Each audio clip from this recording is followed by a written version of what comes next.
نحمده ونصلي على رسوله الكريم اما بعد فاعوذ بالله من الشيطان الرجيم بسم الله الرحمن الرحيم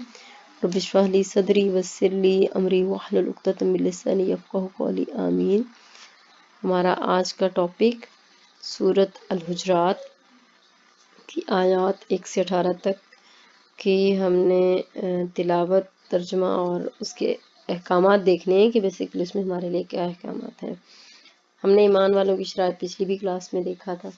کہ ایمان والوں کے لیے کن چیزوں پر عقیدہ رکھنا ضروری ہے، کن چیزوں کو ماننا ضروری ہے۔ ایز اے مسلم ہم الحمدللہ ایمان والے ہیں، اور جو ایمان کی چیزیں اللہ تعالیٰ نے ہمیں احکامات دیے ہیں کہ ان پر ایمان لانا ضرور، ہم سب پر ایمان لاتے ہیں، جس میں اللہ تعالیٰ پر، فرشتوں پر، اللہ تعالیٰ کے رسولوں پر، کتابوں پر، سب پر ایمان لانا شامل ہے۔ تو سورۃ الحجرات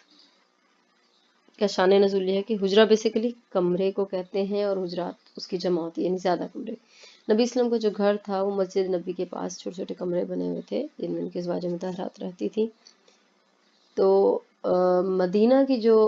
ریاست یا جہاں مدینہ کا شہر، جب نبی اسلام اس میں رہائش پذیر تھے تو وہ ایک ٹاؤن شپ میں تھا، گلیاں تھیں، محلے تھے، اور مدینہ میں جو رہنے والے لوگ انصار اور مہاجرین نبی اسلام کے ساتھ رہتے تھے، نبی اسلام کے صحابہ، وہ تمام ادب آداب سے واقف تھے، جسے کہتے ہیں نا ہمارے پڑھے لکھے لوگ مہذب ہوتے ہیں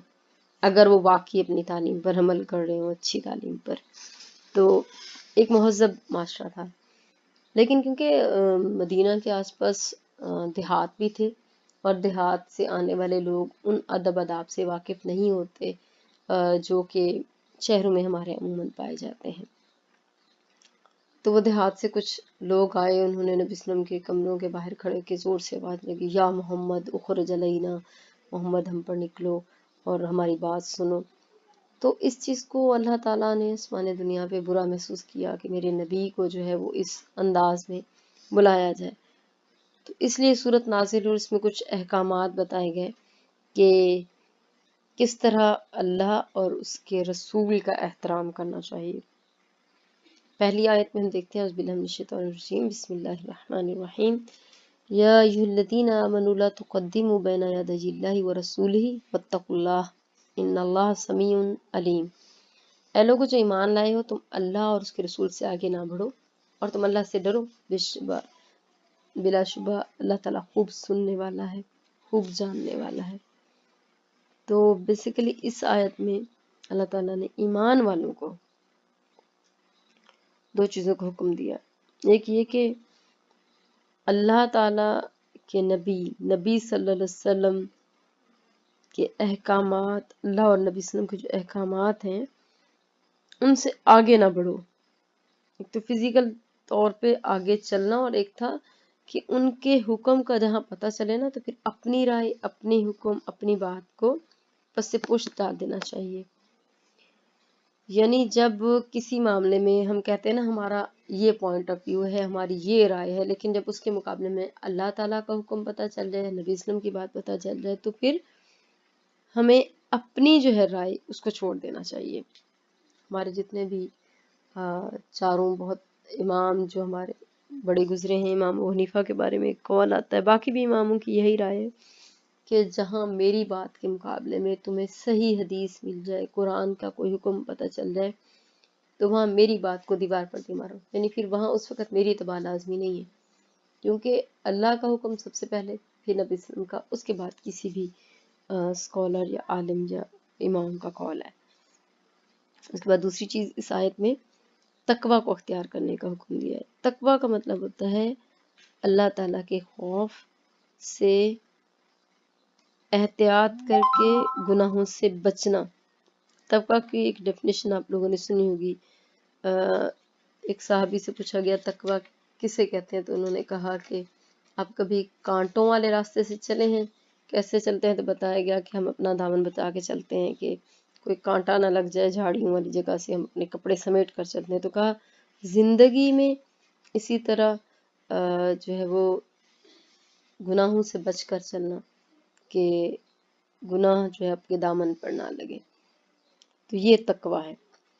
اگلی آیت میں اللہ تعالیٰ کہتا ہے کہ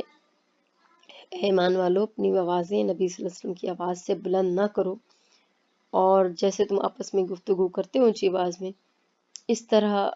نبی سے بات نہ کرو، کہیں ایسا نہ ہو کہ تمہارے اعمال برباد ہو جائے اور تمہیں پتہ بھی نہ ہو۔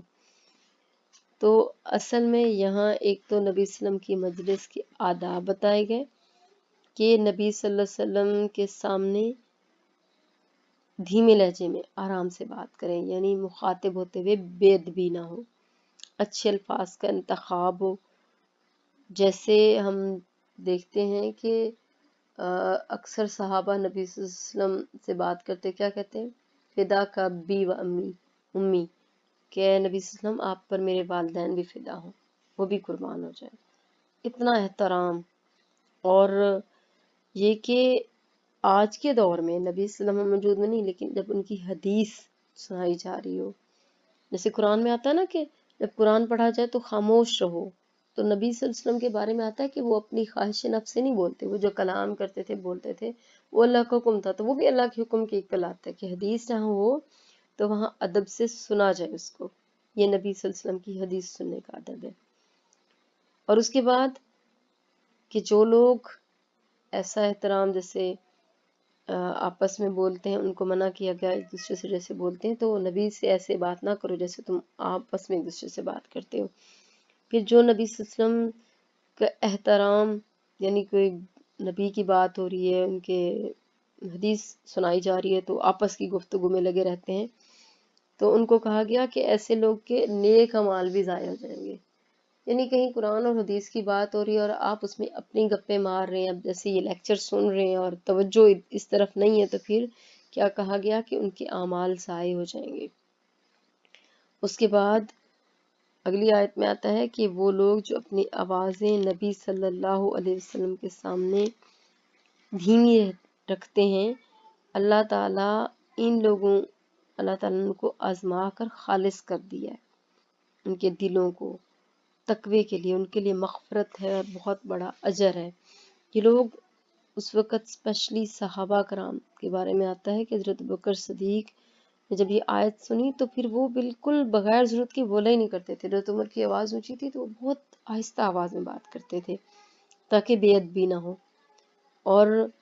یہ تقوی کی علامت ہے۔ اگر کوئی قرآن سننے کے لیے، حدیث سننے کے لیے اپنی بات چھوڑ دیتا ہے تو یہ کرائٹیریا ہے کہ اس کے اندر اللہ کا خوف کتنا ہے، اور پھر اللہ تعالیٰ نے ان لوگوں کو بہت بڑا اجر دینے کا، اور وہ اجر تو الگ پتہ کتنا عظیم اجر ہوگا، کیا دے گا اللہ تعالیٰ ان کو، کہ اس کے نبی کا احترام اور اس کی بات کا احترام ہے۔ اس کے بعد ہے کہ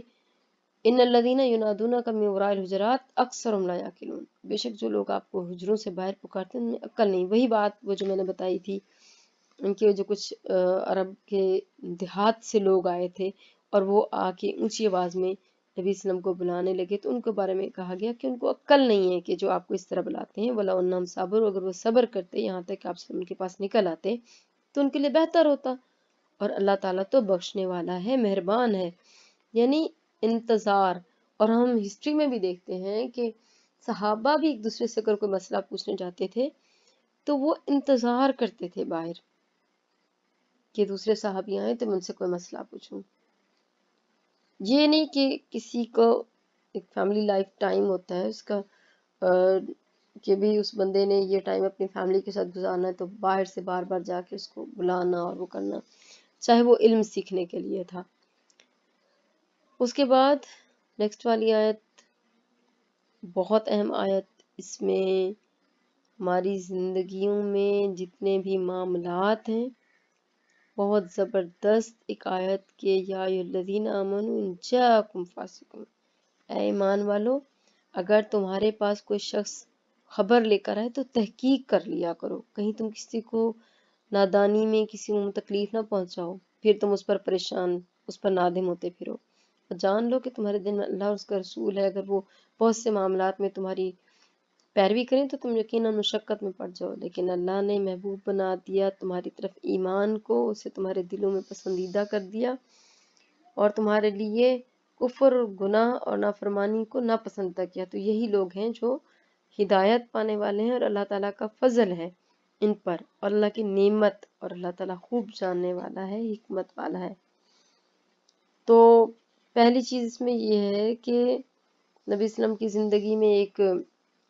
واقعہ ہوا کہ ایک صحابی جن کی اسلام لانے سے پہلے کسی قبیلے سے دشمنی تھی، نبی اسلام نے جب ان کو وہاں پہ زکوٰۃ لینے کے لیے بھیجا، جب وہ وہاں گئے تو وہ لوگ آپس میں جمع ہو گئے، تو وہ صحابی ڈر گئے کہ کہیں مجھے قتل نہ کرنے آ رہے ہوں۔ واپس آ کے نبی اسلام کہا کہ وہ تو مجھے قتل کرنے کے لیے بھاگ پڑے تھے۔ نبی اسلام نے اس خبر کی تحقیق کے لیے کچھ لوگوں کو بھیجا، تو انہوں نے کہا ہم نے تو جو ہے وہ اس لیے جمع ہو رہے تھے کہ ان کا استقبال کریں، تو ان کو غلط فہمی ہوئی۔ تو یہ ایک بے بنیاد خبر تھی۔ ہمارے بھی کچھ بہت زیادہ ہمارے پاس میسیجز آتے ہیں نا فیس بک پہ، واٹس ایپ پہ، کبھی ہم تحقیق کرتے ہیں بات درست ہے یا نہیں، بلا تحقیق میسیج فارورڈ، اور ایک وہ جو بڑا آتا ہے کہ جی آپ میسیج فارورڈ کریں، آج رات آپ کو خوشخبری ملے گی، یہ 5 لوگوں کو بھیجیں، 5 گروپس میں بھیجیں، آج رات آپ کو کامیابی ملے گی، یہ ملے گی۔ بھلا میسیجز فارورڈ کرنے سے کامیابیاں ملتی ہیں، خوشخبریاں ملتی ہیں؟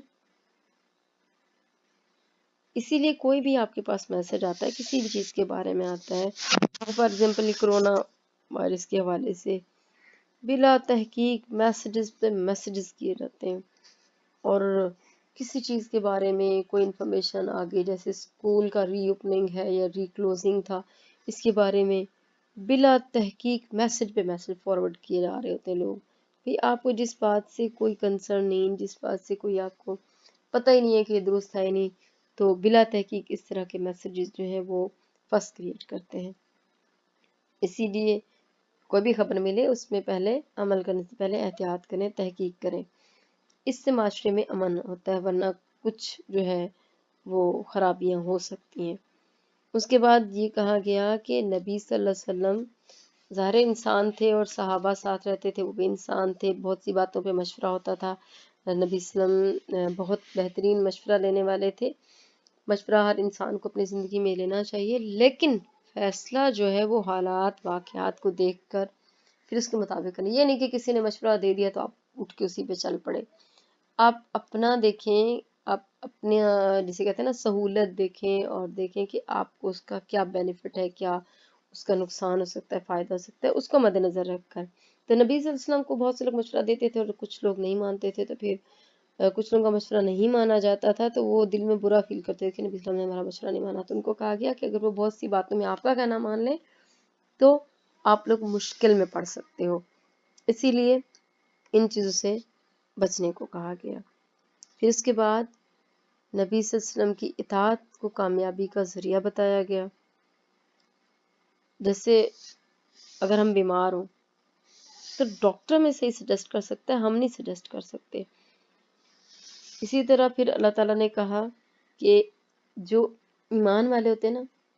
ان کے دل میں اچھی چیزیں جو ہیں، ایمان جو ہے وہ خوبصورت ان کو لگتا ہے، ان کو گناہ اور نافرمانی کے کام برے لگتے ہیں۔ اللہ تعالیٰ ہمیں ہدایت یافتہ لوگوں میں شامل کرے جن کا اللہ تعالیٰ نے ذکر کیا، آمین۔ ہمارا آج کا لیسن اتنا ہے، آیت نمبر 1 سے 18 تک میرا ارادہ تھا، لیکن